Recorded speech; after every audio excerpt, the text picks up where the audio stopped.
भगवान महावीर स्वामी जी के और भगवान महावीर स्वामी जी के इस जिन शासन का सदा काल जय हो, विजय हो, जय जयकार हो। पूज्यपाद वर्तमान कच्छाधिपति आचार्य दौलत सागर श्रीश्वर जी महाराजा का जय हो, विजय हो, जय जयकार हो।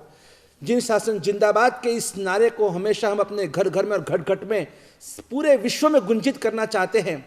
और आज के इस प्रवचन के अंदर जो चार गति की हम जो बात सुन रहे थे, हम उसका स्वाध्याय कर रहे थे। इस चार गति रूप संसार के अंदर मनुष्य गति का इतना महत्व क्यों है? क्योंकि चार गति में हमने देखा सुना कि चार गति के अंदर तिर्यंज गति के जीव भी तो हर गति में जा सकते हैं, लेकिन एक महत्व की बात मनुष्य गति की इसलिए है क्योंकि चार गति में तो तिर्यंज भी जा सकते, लेकिन मनुष्य पंचम गति यानी मोक्ष को प्राप्त करना है ना। और इसलिए कहते हैं कि ऊंट ना अढ़ारे वाका, ऊंट ना अढ़ारे वाका, यानी कि ऊंट जो होता है ना कैमल, उसके तो 18 जो अंग होते हैं सब कैसे अलग अलग एकदम विचित्र प्रकार के होते हैं, कोई सीधे तो होते ही नहीं है। फिर भी देखो जब रण की मुसाफरी डेजर्ट की मुसाफरी करनी है ना, तब हमें ऊंट का ही काम होता है। तब उनके सिवाय ना तो कभी घोड़ा काम में आता है, ना हाथी काम में आता है, ना आपकी कोई 2 व्हीलर 4 व्हीलर गाड़ी काम में आती है। रण की मुसाफरी के अंदर तो आपको ऊंट का ही सहारा लेना होता है। उसी तरह से अगर जिसको मोक्ष की मंजिल पाना है, जिसे सर्व कर्म से मुक्त होना है, उसे देव गति का शरीर नहीं चलेगा, तिर्यंज गति का शरीर भी नहीं और नरक गति का शरीर भी नहीं चलेगा।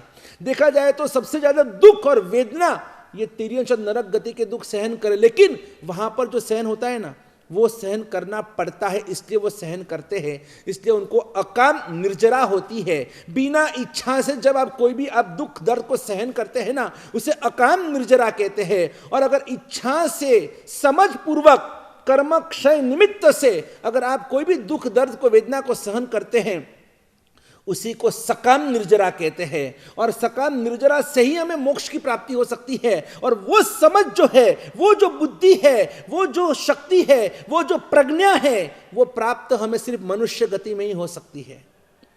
देवता तो हमसे भी बुद्धिमान है। बुधानाम पंडित, ये देवता को बुधानाम पंडित कहते, बृहस्पति की बुद्धि, सरस्वती माता की बुद्धि, लेकिन वो इंप्लीमेंट नहीं कर सकते हैं। जो इंप्लीमेंटेशन हम मनुष्य कर सकते हैं वो देवता, क्योंकि उनमें अविरत सम्यक दृष्टि, उनमें वृत्ति होती ही नहीं है। वो ना तो कोई सामयिक कर सकते, ना प्रतिक्रमण कर सकते, ना वो कोई पचखाना ने नौकार सिक्का भी पचखान नहीं कर सकते। और इसीलिए कहते हैं कि वृत्ति ने प्रणाम करीने इंद्र सभा में बेसे।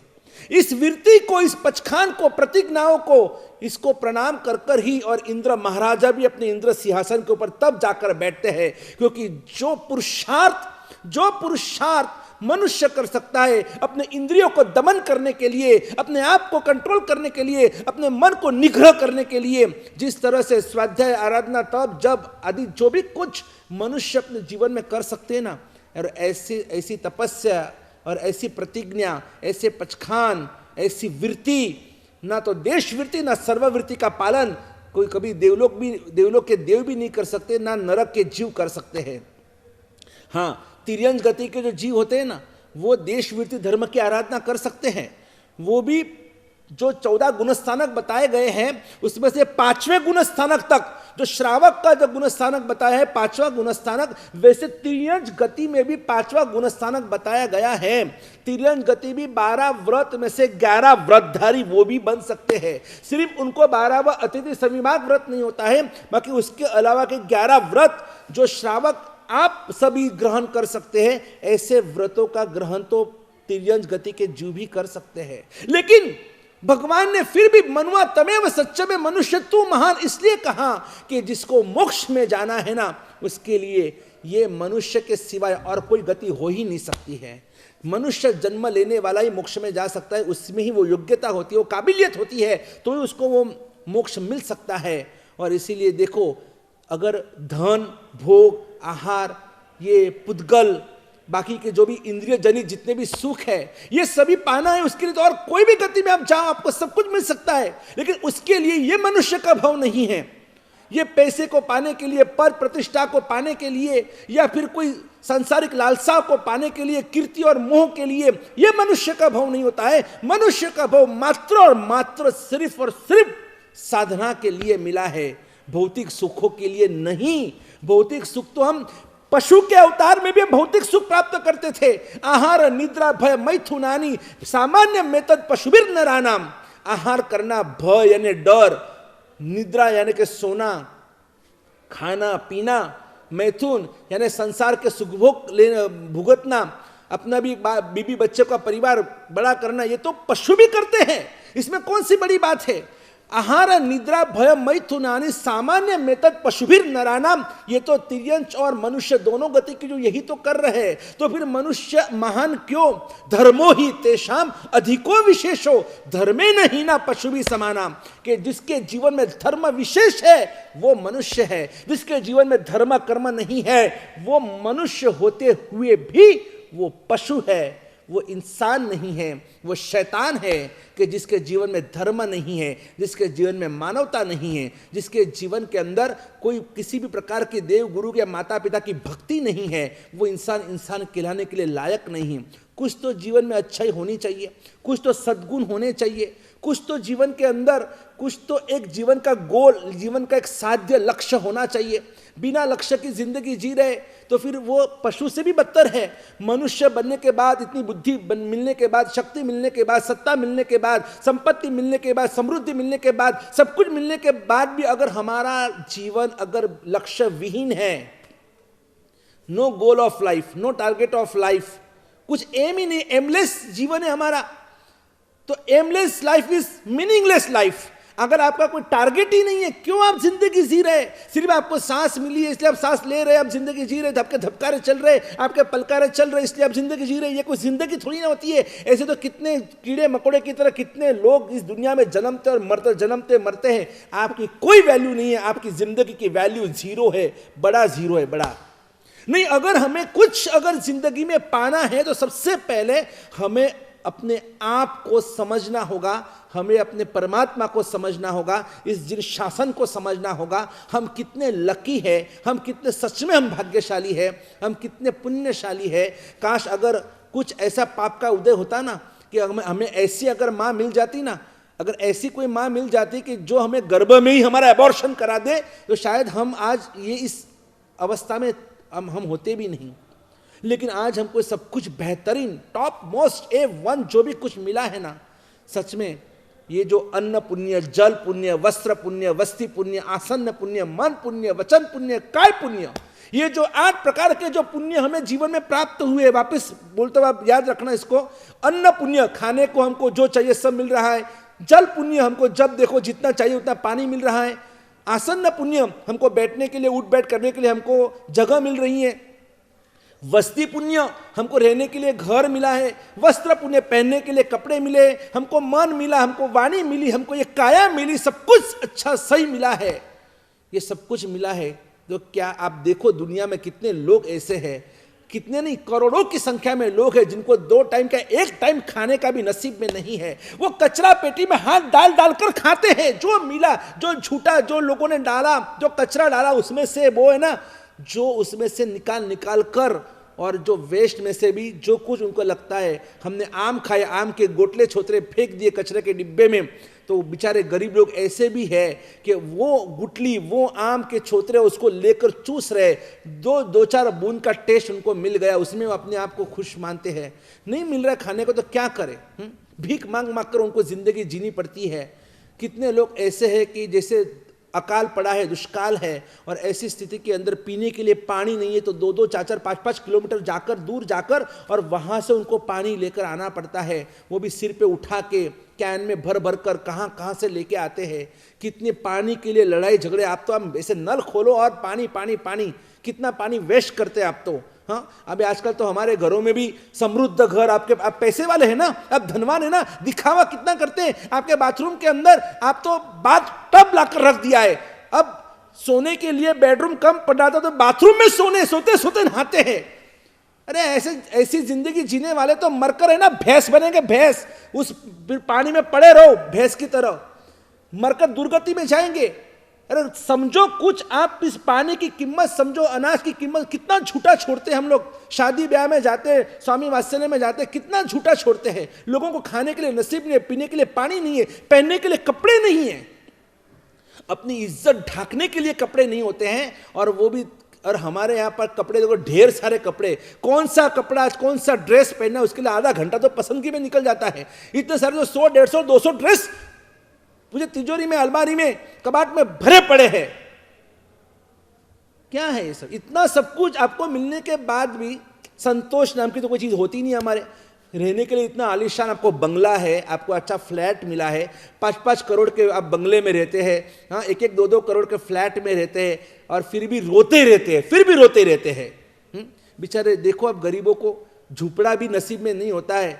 ज़्यादा बारिश आ गई तो वो झुपड़ा बह गया, ज़्यादा ठंडी में ठंडी सहन नहीं कर सकते, झुपड़े में से इतनी तो भी अंदर ठंडी आती है, गर्मी में वो गर्मी से परेशान होते हैं। हाँ, किसी के लिए तो वो भी नसीब नहीं, पेड़ के नीचे रहते हैं, सो जाते हैं, कोई प्लेटफॉर्म के ऊपर सो जाते हैं, कोई बस स्टॉप पे सो जाते हैं, कोई दुकान बंद होने के बाद और उसके दुकान के बाहर के हिस्से में, रोड के ऊपर साइड में सो जाते हैं। जिसको जहाँ जगह मिलती है ऐसे करके रात गुजारा निकल जाता है और भीख मांग कर जिंदगी जी रहे। आपको सब कुछ मिला रहे। कितने लोग तो इस दुनिया में ऐसे भी हैं कि जिनको नसीब नहीं है, ट्रीटमेंट नसीब में नहीं है, कोई दवाई खिलाने वाला नहीं है। आपको तो स्पेशल हॉस्पिटल के अंदर सब हर प्रकार की ट्रीटमेंट मिलती है। थोड़ा बुखार क्या आ गया, आप तो क्या 5-25 हज़ार का आप तो एकदम पानी की तरह पैसे बहा देते हो। इतना सब कुछ आपको मिलने के बाद कभी आपने ये सोचा कि ऐसे करोड़ों लोग कितने बेचारे दुखी हैं, उनको कुछ नहीं मिला, मुझे ये सब कुछ मिला।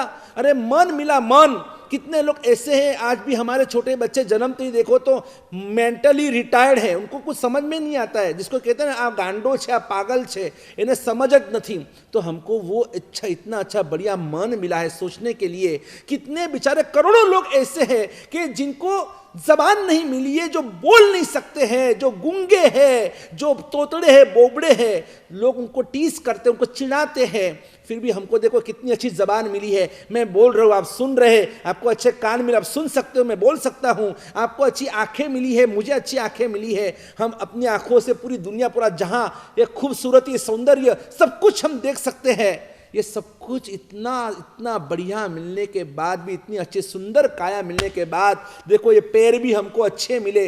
कितने बेचारे जन्मते ही अपंग होते हैं, जन्मते ही अपंग, जिंदगी में कभी हमारी तरह चल नहीं पाते हैं, दौड़ नहीं पाते हैं। ऐसे भी बेचारे करोड़ों की संख्या में ऐसे, जिनको हम दिव्यांग कहते हैं, विकलांग और दिव्यांग जो भी आप बोलते हो, और ऐसे भी हैंडीकैप कितने सारे लोग इस दुनिया में हैं। हाथ नहीं है, पैर नहीं है, किसी को क्या तकलीफ है, किसी को कैंसर है, किसी को बीमारी है। हमको सब कुछ भगवान ने दिया, इतना अच्छा दिया। अन्न पुण्य, जल पुण्य, वस्त्र पुण्य, वस्ति पुण्य, आसन पुण्य, मन पुण्य, वचन पुण्य, काय पुण्य, ये सभी 8 प्रकार के पुण्य जो हमें मिले हैं ना, ये 8 प्रकार के पुण्य देने वाले कौन हैं? नमस्कार पुण्य। 9वां जो पुण्य है वो है नमस्कार पुण्य। नमस्कार महामंत्र की परम कृपा से, देव गुरु के मंगल आशीर्वाद से, और हमें ये सब कुछ, ये जितना भी पुण्य हमें प्राप्त हुआ है, ये सभी नमस्कार पुण्य के प्रभाव से हुआ है। ये परमात्मा का अनंत अनंत उपकार है हम सभी के ऊपर। तब जाकर आज हम अपने आप को सुखी, समृद्ध, अपने आप को समझ रहे हैं। और ये सब इतना मिलने के बाद भी देखो कि हमारे जीवन के अंदर कुछ ना कुछ ऐसी क्षतियां है, हम तो भी रो रहे हैं, तो भी हमारे जीवन में कोई संतोष नहीं है, तो भी हम कुछ ना कुछ, पूरे दिन हमारा टेंशन चलता है, हम डिप्रेशन में चले जाते हैं। और ऐसे इतने बड़े एक्टर को भी सुसाइड करना पड़ता है, सुशांत राजपूत जैसे को, कहीं ना कहीं कोई डिप्रेशन में चला जाता है। कितने लोग आज ऐसी जिंदगी बर्बाद कर रहे हैं। कहीं ना कहीं पंखे से लटक जाते हैं, तो कोई जहरी दवा पी जाते हैं, तो कोई रेल की पटरी में जाकर सो जाते हैं। कैसे कैसी मौत, कमौत मनुष्य जन्म मिलने के बाद भी हमारे जिंदगी के अंदर, हम रोज प्रतिदिन आसपास की जीवन के अंदर हमें सभी घटनाएं हम देख रहे हैं। तब लगता है कि इतना अनमोल मनुष्य का भव हम ऐसे क्यों बर्बाद कर रहे हैं, हमें में वो समझ क्यों नहीं है। एक चिंतक ने लिखा है कि सूर्यमुखी दिन में खिलता है, रात में नहीं। सूर्यमुखी कब खिलता है? सूर्यमुखी का जो फूल होता है ना, वो सूरज जैसे जैसे उगता है वैसे वैसे फूल खिलने लगता है। सूर्यमुखी दिन में खिलता है, रात में नहीं। और चंद्रमुखी रात में खिलता है, प्रभात में नहीं। चंद्रमुखी चंद्र से कनेक्टेड होता है, इसलिए वो जैसे चंद्र उगता है वैसे वो चंद्रमुखी खिलने लगता है। सूर्यमुखी सूर्य से, चंद्रमुखी चंद्र से। सूर्यमुखी सूर्य से खिलता है, इसलिए कहते सूर्यमुखी दिन में खिलता है, रात में नहीं। चंद्रमुखी रात में खिलता है, प्रभात में नहीं। लेकिन जो अंतर्मुखी जो होता है ना, अंतर्मुखी, वो अंतर्मुखी तो हर क्षण खिलते रहता है, क्योंकि उसकी मुस्कान किसी के हाथ में नहीं, उसकी मुस्कान किसी के हाथ में नहीं। सूर्यमुखी तो सूर्य होगा तो रात को वापस वो मुरझा जाता है। चंद्रमुखी अगर अमावस्या की रात है तो क्या करेगा चंद्रमुखी, वो भी मुरझा जाता है। लेकिन जो अंतर्मुखी जो होता है ना, जिसका अंतर जो होता है ना, जिसका मन, जिसका हृदय प्रभु से जुड़ चुका है, नमस्कार महामंत्र से जुड़ चुका है, अपने सदगुरुदेव से जुड़ चुका है, फिर उसे किसी की परवाह ही नहीं है, उसे किसी की आवश्यकता ही नहीं है। उसे ना तो टीवी की जरूरत है एंटरटेनमेंट के लिए, ना उसे मोबाइल की आवश्यकता है, ना फेसबुक की आवश्यकता है, ना ट्विटर की आवश्यकता है, ना व्हाट्सएप की आवश्यकता है, उसे किसी की भी आवश्यकता है, ना उसको टिकटॉक की आवश्यकता है, ना उसको जूम की आवश्यकता है। वो तो खुश है अपने परमात्मा से। बस तुम गुण गन गंगा जले, हूं झीली ने निर्मल थाऊ रे, अवर्ण धंधो आदरु निषदीन तोरा गुण गाऊ रे। भगवान अब मुझे किसी की आवश्यकता नहीं है, आप मिल गए, मुझे सब कुछ मिल गया। मेरी जिंदगी आप, for the world you may be someone but for me you are the world. भगवान आप दुनिया के लिए चाहे कुछ भी हो, लेकिन मेरे लिए तो मेरी दुनिया आप ही हो। मेरे गुरुदेव मेरी दुनिया, मेरा धर्म मेरी दुनिया, मेरा शासन मेरी दुनिया, मेरा जो भी कर्तव्य वो मेरी दुनिया, वो मेरा जो भी कुछ मकसद वो मेरी दुनिया, मेरा एम मेरी दुनिया, मेरा टारगेट मेरी दुनिया, मेरा गोल मेरी दुनिया। और इसी तरह से मैं अपनी दुनिया को मैंने बना कर रखा है कि सभी जीव करूं शासन रसी। इस विश्व के सभी जीवों को मुझे जिन शासन का रागी और रसिया बनाना है, सभी को मुझे मोक्ष पद पर लेके जाना है। और इसीलिए इस जिन शासन को मैं घर घर तक और घट घट तक पहुंचा के रहूंगा। और उसके लिए चाहे शासन के लिए मुझे मेरा तन मन धन जीवन जो भी न्यौछावर करना पड़े, मैं करने को तैयार हूं, मैं सज्ज हूं। और ऐसी तत्परता के साथ हम अगर परमात्मा को शरण हो जाते हैं, नमस्कार महापुण्य नमस्कार को ही, यानी कि नमस्कार महामंत्र को ही, और सिद्ध चक्र भगवान को, शत्रुंजय गिरिराज जैसे महातीर्थों को, देवगुरु धर्म को हम अपने जीवन में ऐसे तो हम आत्मसात कर ले कि जैसे मछली बिना पानी तड़पती है, वैसे हम भी देवगुरु धर्म के बिना, अगर वो नहीं तो मैं कुछ भी नहीं हूं। हमारे में वो तड़पन होनी चाहिए और ऐसा ऐसा समर्पण भाव हम सब में प्रकट हो। और इसके लिए और भी आगे देखते हैं किस तरह से हम समर्पण भाव में आगे बढ़ सकते हैं।